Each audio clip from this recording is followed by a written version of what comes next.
20, 30, 40, 50 gitu ya. Oke. Kemudian ini dari awal.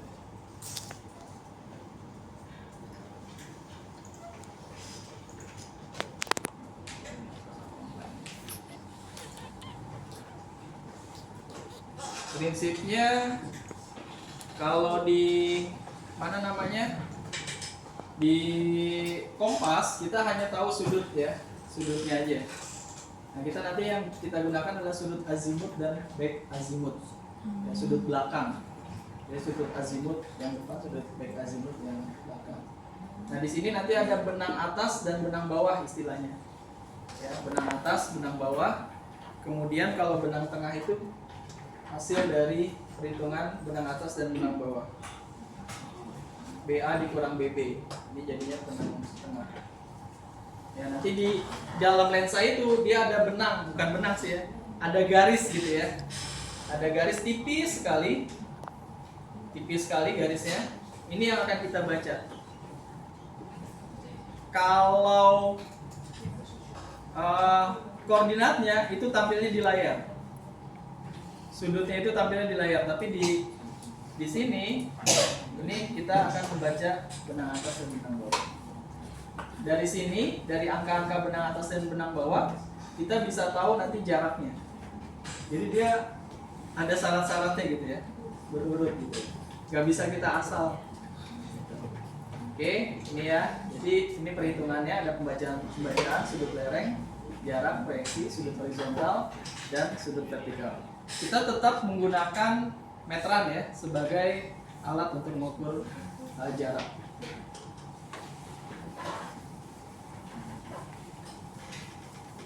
Nah ini silakan dibaca dulu ya. Sudut lereng adalah sudut kemiringan lereng yang dibentuk antara teodolit dengan rambu ukur. Jadi kalau tadi saya bilang meskipun teman-teman mengukur gitu ya, jaraknya kelihatannya datar, gini misalnya dari titik A ke titik B, kelihatannya datar ya pakai kompas. Tetapi kalau menggunakan teodolit, dia nanti bisa diteropong sini. Ke sini dia bisa jadi begini, walaupun selisihnya sedikit. Karena tadi akurasinya lebih tinggi dibandingkan dengan kompas dan ketajaman mata kita. Gitu ya. Jadi dia bisa memperlihatkan kemiringan. Apalagi kalau misalnya di Cidahu gitu kan, kita bisa bikin profilnya lebih keren gitu ya. Nah ini ya, sudut vertikal jika hasilnya kurang dari 90 derajat ya, maka sudut lerengnya adalah ya ini contohnya 87. 90 dikurang 87 derajat. Ya kurang lebih ini ya hasilnya, kemiringannya. Jadi selisihnya sangat kecil sekali. Tapi dia bisa memanfaatkan dengan alat itu, kita bisa tahu ya, walaupun cuma 2 derajat. Kemudian sebaliknya ya, jika pembacaan sudut vertikal itu lebih dari 90 derajat, nanti di layar itu kelihatan, oh ini lebih nih, gitu ya. Maka sudut lerengnya adalah 93. Ya, kalau misalnya 93 derajat, maka 93 dikurang 90, jadi 3 derajat. Oke, saya lanjutkan dulu. Masih nggak paham. Kemudian ini sudut horizontal, kan ada 2 tadi ya, sudut vertikal dan horizontal. Ya, sudut horizontal adalah sudut yang diukur dari teodolit ke rambu ya, ini bukan bak kalau bahasanya. Ke rambu searah jarum jam, ya arah utara selatan. Ini melihat teropong lensa ya bagi alat teodolit digital, sedangkan bagi alat teodolit digital tinggal menekan tombol. Ini yang tadi saya bilang kita semi digital, jadi kita tinggal tekan tombol aja berapa sudut horizontalnya. Di situ ada tulisannya V dan H gitu ya.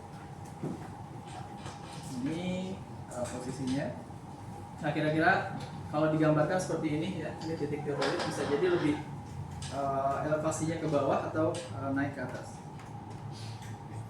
Nah ini nanti saya akan siapkan tabelnya.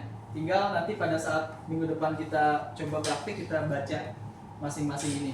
Yang pertama adalah titik ya, nomor titik, kemudian jarak. Ya di situ jarak sebenarnya ada jarak proyeksi. Kemudian ada pembacaan ya, sudut vertikal, sudut lereng yang bertambah atau berkurang gitu ya. Kemudian ada rambu depan, rambu belakang. Jadi proses nah, di sini ada ya. Ini nanti kita hitung koordinatnya.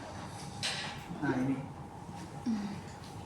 ya, di teropong atau di lensa itu akan muncul seperti ini contohnya.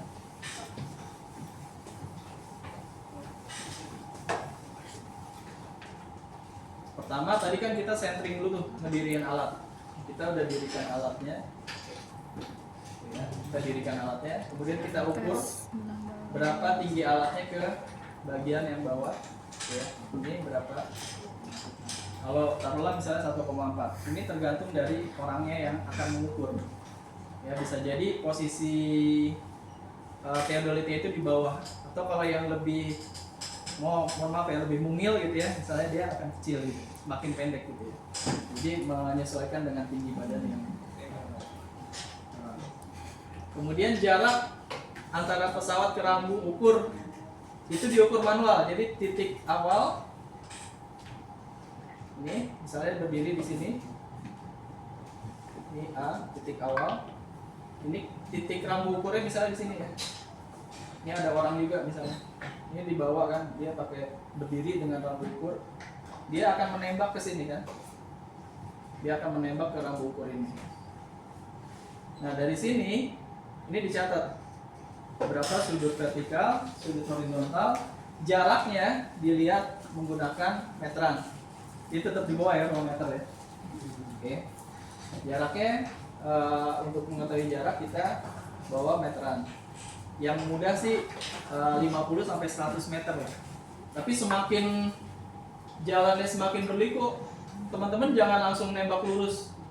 Jadi dia sedikit-sedikit gini. Kalau misalnya kayak gini ya, ini A, kemudian ini B, terus ini C gitu ya. Jadi nggak bisa langsung nembak lurus gitu kalau jalannya belok-belok. Nah ini, jadi A benang atas itu berapa nanti dihitung, ya dilihat di teropongnya, kemudian dikurang benang B itu selisihnya berapa, jaraknya kita tahu. Nah hasilnya seperti ini. Ini tampilan di layarnya. Gitu. Nah di sini ini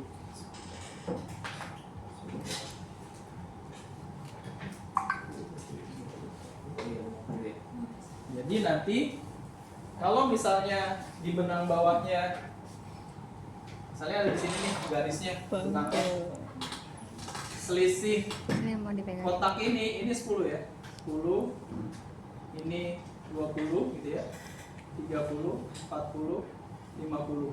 Makanya kan kalau misalnya ada di sini nanti benangnya berarti 2900 berapa nih? Taruhlah misalnya 15 gitu ya, berarti 2915 meter. Jadi selisih antar kotak ini dia 10. Ya, ini kan 29, ini angkanya ya, 29 dari mana Pak? Dari sini. Ini 30, gede-gede deh. Ya minggu depan sebelum ke lapangan saya review lagi. Gitu ya. Jadi kita minggu depan coba praktik dulu di tempatnya di mana ya enaknya? Kosong.